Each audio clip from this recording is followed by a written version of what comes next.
Good morning, ladies and gentlemen. Welcome back to the Shadow and Sun Show, and welcome back to another Archon models review, I guess. I should have started the previous video with that intro, but whatever. Today I'm going to show off the Archon Studios Rampart Mammoth Walker. Now this little guy right here is quite impressive for such a little model.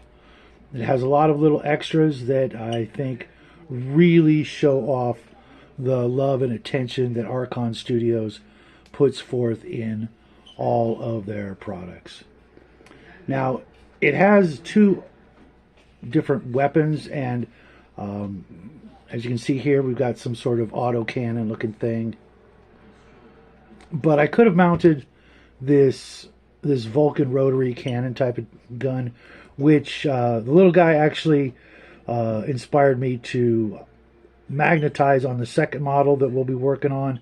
I should have thought of that. It's kind of a no-brainer, but for whatever reason I didn't think of it. So I went with the autocannon. It's a little bit more imposing looking, gives it a little bit more character and offensive capabilities. Obviously, it's got the grenade launchers here and another little gun here. I'm guessing some sort of laser or something like that. But the cool thing about this is the legs easily come off if you don't glue them on, which I'm glad I didn't. I almost thought about gluing them on and making one of each, but then I realized, you know what? As a two-legged chicken walker is pretty awesome too. So I'm not going to glue the legs on. We're going to carefully make sure that we don't get any paint in there, and probably not even mount it to a base.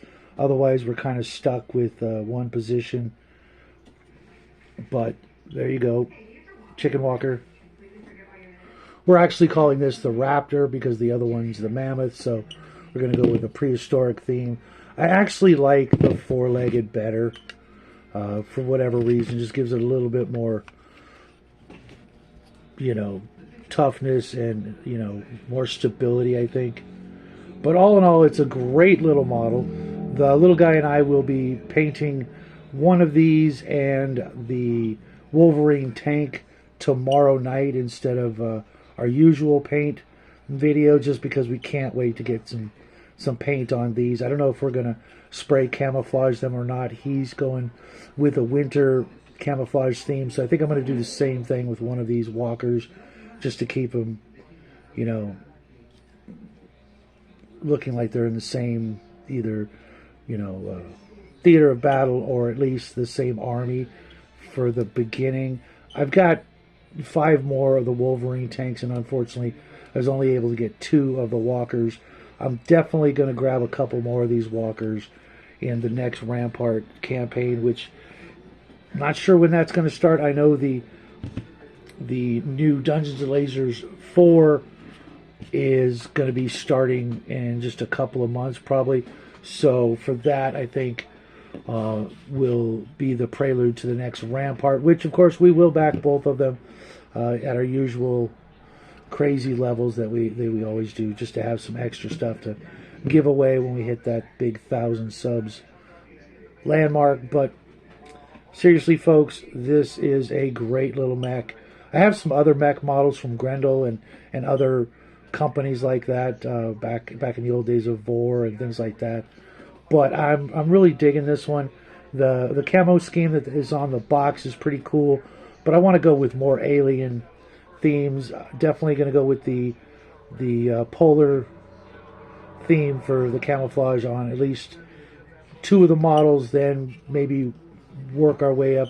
Maybe I don't know. What do you guys think? Why don't you chime in the comment section and let me know what camouflage schemes or even parade schemes you think would go best with these guys.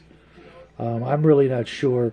I definitely want to go with the red, black, and gray that I did with the Mars tank we did way back, so that we can get that on the battlefield as well. I always like that sort of red desert environment. It just it gives a lot, to an alien-esque look to it. But let us know what you think for camo schemes. Maybe even send some images on Discord so that we can, pick and choose some sort of scheme. But we'll probably be just using rattle cans and masking tape and that sort of thing. And there you go. That's just the basic shell. I'm guessing you enter through here and then crawl in here. I doubt this holds more than 1 or 2 pilots and a gunner maybe, but not too shabby. It's not an AT-AT, but it's still a pretty cool mech. Archon Studios, you knocked it out of the park again.